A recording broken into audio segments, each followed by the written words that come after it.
Kerpuram to ಹೊಸಕೋಟೆಗೆ double decker 16 kilometre ಉದ್ದ 11 ಹೊಸ ಮೆಟ್ರೋ ನಿಲ್ದಾಣ. ದೊಡ್ಡಬಳ್ಳಾಪುರಕ್ಕೂ ಬರಲಿದೆ ನಮ್ಮ ಮೆಟ್ರೋ. ವಿಜಯ ಕರ್ನಾಟಕ ವೀಕ್ಷಕರಿಗೆ ಸ್ವಾಗತ. ನಾನು ಶಂಕರ್ ನಾಯಕ್.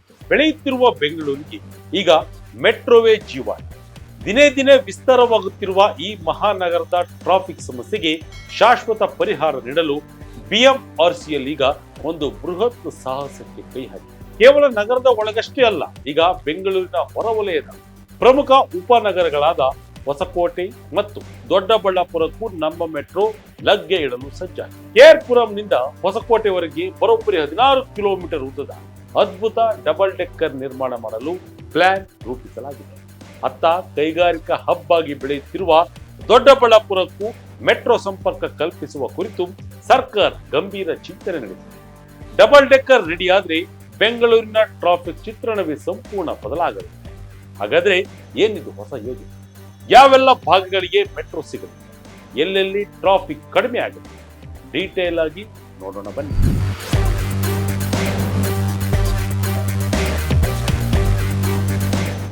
ಎಸ್, ಬೆಂಗಳೂರಿಗೆ ದೊಡ್ಡ ತಲೆನೋವು ಅಂದ್ರೆ ಟ್ರಾಫಿಕ್ ಜಾಮ್. ಇದರ ನಿವಾರಣೆಗೆ ಸಂಜೀವಿನಿಯಂತೆ ಸಿಕ್ಕಿದೆ ನಮ್ಮ metro. Silk board, Gorguntepalya, Hebbal ಮತ್ತು ಟಿನ್ ಫ್ಯಾಕ್ಟರಿ ಬೆಂಗಳೂರಿನಲ್ಲಿ ಅತಿ ಹೆಚ್ಚು ಟ್ರಾಫಿಕ್ ಇರುವಂತಹ ಜಾಗಗಳು. ಬೆಂಗಳೂರಿನಿಂದ ಹೊರ ಹೋಗಲು ಕೆಲವು ಕಡೆ ಫ್ಲೈಓವರ್ ಇದ್ದಾವೆ, ಹಾಗೆ ಟಿನ್ ಫ್ಯಾಕ್ಟರಿ ಏರಿಯಾ ಹಾಗಲ್ಲ. ಕೇರ್ಪುರಂ ಬಳಿ ಶುರುವಾಗುವ ಜಾಮ್ ಟಿಸಿ ಪಾಳ್ಯ, ಬಟ್ಟರಹಳ್ಳಿ, ಆಮೇಲೆ ಹೊಸಕೋಟೆ ಟೋಲು, ಆಮೇಲೆ ಹೊಸಕೋಟೆ ಬಸ್ ಸ್ಟ್ಯಾಂಡ್ ತನಕ ಉದ್ದಕ್ಕೂ ಜಾಮ್. ಇದಕ್ಕೆ ಕಾರಣ ಹತ್ತಿರದ ಐಟಿ ಹಬ್ಗಳು, ದೊಡ್ಡ ದೊಡ್ಡ ಕಂಪನಿಗಳು ಮತ್ತು ಅಪಾರ್ಟ್ಮೆಂಟ್ಗಳು. ಇವು ಹೆಚ್ಚಾದಂತೆಲ್ಲ ಈ ರಸ್ತೆಯಲ್ಲಿ ವಾಹನಗಳ ಸಂಖ್ಯೆ ಜಾಸ್ತಿ ಆಗ್ತಾನೆ ಇದೆ. ಇದರ ಜೊತೆ ಹೊಸಕೋಟೆ ಟಿನ್ ಫ್ಯಾಕ್ಟರಿ ಮೂಲಕವೇ ರಾಜ್ಯದ ಕೋಲಾರ ಜಿಲ್ಲೆ, ಚಿಂತಾಮಣಿ, ಆಂಧ್ರದ ಚಿತ್ತೂರು, ತಿರುಪತಿ, ಮದನಪಲ್ಲಿ ಸೇರಿದಂತೆ ಹಲವಾರು ಪಟ್ಟಣಗಳಿಂದ ಪ್ರತಿನಿತ್ಯ ಸಾವಿರಾರು ಬಸ್, ಲಾರಿ ಮತ್ತು ಇತರ ವಾಹನಗಳು ಸಂಚಾರ ಮಾಡ್ತವೆ. ಹೀಗಾಗಿ ಟ್ರಾಫಿಕ್ ಹೆಚ್ಚಾಗಿದೆ. ಇದಕ್ಕೆ ಪರಿಹಾರ ಎಂಬಂತೆ ಡಬಲ್ ಡೆಕ್ಕರ್ ಫ್ಲೈಓವರ್ ರೆಡಿ ಆಗ್ತಾ ಇದೆ. ಹೊಸಕೋಟೆಗೆ ಡಬಲ್ ಡೆಕ್ಕರ್ ಮೆಟ್ರೋ ವೈಭವ. ಈಗಾಗಲೇ ನಮ್ಮ ಮೆಟ್ರೋ ಬೆಂಗಳೂರಿಗರ ಮನಸ್ಸನ್ನ ಗೆದ್ದು ಮುನ್ನುಗ್ಗುತ್ತಿದೆ. ನಿತ್ಯ 10 ಲಕ್ಷ ಜನರು ಮೆಟ್ರೋದಲ್ಲಿ ಓಡಾಡ್ತಾರೆ. ಹೀಗಾಗಿ ಮೆಟ್ರೋ ಅವಲಂಬನೆ ಹೆಚ್ಚಾದಂತೆ ಅದನ್ನ ವಿಸ್ತರಿಸಲು ಈಗ ಬಿಎಂಆರ್ಸಿಎಲ್ ಮುಂದಾಗಿದೆ. ಕೇರ್ಪುರಂನಿಂದ ಹೊಸಕೋಟೆಯವರೆಗೆ 16 ಕಿಲೋಮೀಟರ್ ಉದ್ದದ ಹೊಸ ಮೆಟ್ರೋ ಮಾರ್ಗವನ್ನ ನಿರ್ಮಿಸಲು ಕಾರ್ಯಸಾಧ್ಯತಾ ವರದಿಯನ್ನ ಸಿದ್ಧಪಡಿಸುತ್ತಿದೆ. ಈ ಮಾರ್ಗದ ವಿಶೇಷತೆ ಎಂದರೆ ಇದು metro come double decker ರಚನೆಯಾಗಿರಲಿದೆ.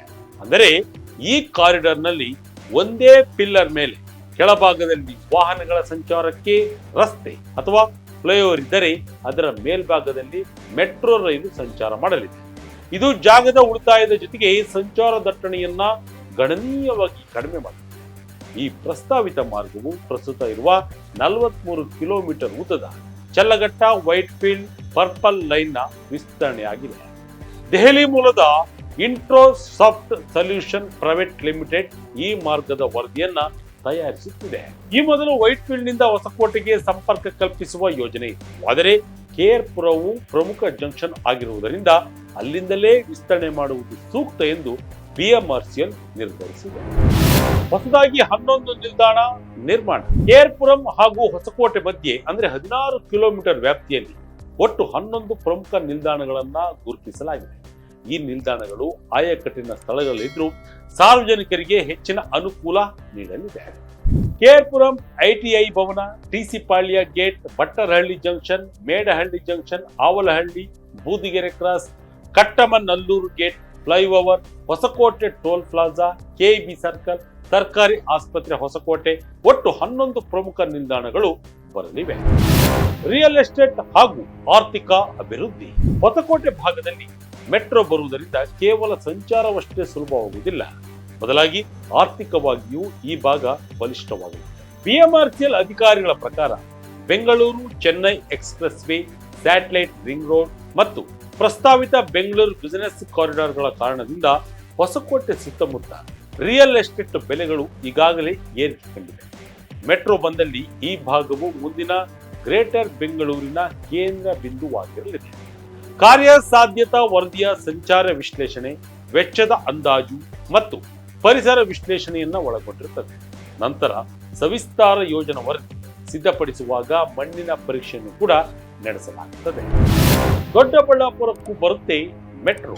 ಹೊಸಕೋಟೆಯಂತೆಯೇ ದೊಡ್ಡಬಳ್ಳಾಪುರಕ್ಕೂ metro ತರುವ ಬಗ್ಗೆ ಸರ್ಕಾರ ಈಗ ಗಂಭೀರವಾಗಿದೆ. ಈಗ ನಡೆಯುತ್ತಿರುವ ವಿಧಾನಸಭಾ ಅಧಿವೇಶನದಲ್ಲಿ ದೊಡ್ಡಬಳ್ಳಾಪುರದ ಶಾಸಕ ಧೀರಜ್ ಮುನ್ರಾಜ್ ಅವರು ಈ ಬೇಡಿಕೆಯನ್ನ ಮಂಡಿಸಿದ್ದರು. ಇದಕ್ಕೆ ಉತ್ತರಿಸಿದ ಸಚಿವ ಕೃಷ್ಣ ಬೈರೇಗೌಡರವರು ದೊಡ್ಡಬಳ್ಳಾಪುರವು ಅತ್ಯಂತ ವೇಗವಾಗಿ ಕೈಗಾರಿಕಾ ಕೇಂದ್ರವಾಗಿ ಬೆಳೆಯುತ್ತಿರುವುದನ್ನ ಒಪ್ಪಿಕೊಂಡಿದ್ದಾರೆ. ದೊಡ್ಡಬಳ್ಳಾಪುರದಲ್ಲಿ ಸುಮಾರು 5,400 ಎಕರೆ ಪ್ರದೇಶದಲ್ಲಿ ಕೇವಿನ್ ಸಿಟಿ ಎಂಬ ಬೃಹತ್ ಯೋಜನೆ ಜಾರಿಯಾಗುತ್ತಿದೆ. ಅಲ್ಲದೆ ವಿಶ್ವದ ಅತಿದೊಡ್ಡ ಎಲೆಕ್ಟ್ರಾನಿಕ್ಸ್ ತಯಾರಿಕಾ ಸಂಸ್ಥೆಯಾದ ಫಾಕ್ಸ್ಕಾನ್ ಇಲ್ಲಿ ನೆಲೆಸಿದ್ದು ಸುಮಾರು 45,000ಕ್ಕೂ ಹೆಚ್ಚು ಉದ್ಯೋಗಿಗಳಿಗೆ ಉದ್ಯೋಗ ನೀಡುತ್ತಿದೆ. ಇಷ್ಟೊಂದು ಬೃಹತ್ ಸಂಖ್ಯೆಯ ಜನರಿಗೆ ಸುಗಮ ಸಂಚಾರ ಕಲ್ಪಿಸಲು ಮೆಟ್ರೋ ಅನಿವಾರ್ಯವಾಗಿದೆ. ಈ ಯೋಜನೆಯನ್ನ ತಜ್ಞರ ಸಮಿತಿಗೆ ಒಪ್ಪಿಸಲಾಗಿದ್ದು ಹಂತ 3A ಅಡಿಯಲ್ಲಿ ಇದನ್ನ ಪರಿಗಣಿಸುವ ಸಾಧ್ಯತೆ ಇದೆ ಎಂದು ತಿಳಿಸಿದ್ದಾರೆ. ಬೆಂಗಳೂರು ಸುತ್ತ 200 ಕಿಲೋಮೀಟರ್ ಹೊಸ ಜಾಲ. ಬೆಂಗಳೂರು ನಗರವನ್ನ ಕೇವಲ ಕೇಂದ್ರ ಭಾಗಕ್ಕೆ ಸೀಮಿತಗೊಳಿಸದೆ ಹೊರವಲಯದ ಉಪನಗರಗಳಿಗೂ ವಿಸ್ತರಿಸುವ ಬೃಹತ್ ಗುರಿಯನ್ನ ಸರ್ಕಾರ ಹೊಂದಿದೆ. ಇದಕ್ಕಾಗಿ ಬಿಎಂಆರ್ಸಿಎಲ್ ಒಟ್ಟು 200 ಕಿಲೋಮೀಟರ್ ಉದ್ದದ ಹೊಸ ಮಾರ್ಗಗಳ ಅಧ್ಯಯನ ನಡೆಸುತ್ತಿದೆ. ಅವುಗಳನ್ನ ನೋಡುವುದಾದ್ರೆ ತುಮಕೂರು ಸಂಪರ್ಕ ಮಾದಾವರದಿಂದ ತುಮಕೂರು ಕಡೆಗೆ 59.6 ಕಿಲೋಮೀಟರ್ ಮಾರ್ಗಕ್ಕೆ ಈಗಾಗಲೇ ಡಿಪಿಆರ್ ಸಿದ್ಧಪಡಿಸಲು ಆರ್ವಿ ಇಂಜಿನಿಯರಿಂಗ್ಗೆ ಗುತ್ತಿಗೆ ನೀಡಲಾಗಿದೆ. ಬೊಮ್ಮಸಂದ್ರ ಟು ಅತ್ತಿಬೆಲ್ 11 ಕಿಲೋಮೀಟರ್ ಮಾರ್ಗವು ಕೈಗಾರಿಕಾ ಕಾರ್ಮಿಕರಿಗೆ ವರದಾನವಾಗಲಿದೆ. Silk institute to Harohalli Kanakapura ರಸ್ತೆ ಜನರಿಗೆ 24 ಕಿಲೋಮೀಟರ್ ಲಾಭ ಸಿಗುತ್ತೆ. ಚಲ್ಲಘಟ್ಟ ಟು ಬಿಡದಿ 15 ಕಿಲೋಮೀಟರ್ ವಿಸ್ತರಣೆಯು ಮೈಸೂರು ರಸ್ತೆಯ ಸಂಚಾರವನ್ನ ಸುಲಭಗೊಳಿಸಲಿದೆ. ದೊಡ್ಡ ಜಾಲ ಟು ದೇವನಹಳ್ಳಿ ಅಂತಾರಾಷ್ಟ್ರೀಯ ವಿಮಾನ ನಿಲ್ದಾಣದ ಸಮೀಪವಿರುವ ಈ 10 ಕಿಲೋಮೀಟರ್ ಮಾರ್ಗವು ಪ್ರಮುಖವಾಗಿದೆ. Kalena Agrahara to Kadugodi tree park 68 kilometre ಉದ್ದದ ಈ ಬೃಹತ್ ಕಾರಿಡಾರ್ ಬನ್ನೇರುಘಟ್ಟ, ಜಿಗಣಿ, ಸರ್ಜಾಪುರ ಮತ್ತು ವರ್ತೂರು ಮೂಲಕ ಹಾದು ಹೋಗಲಿದೆ.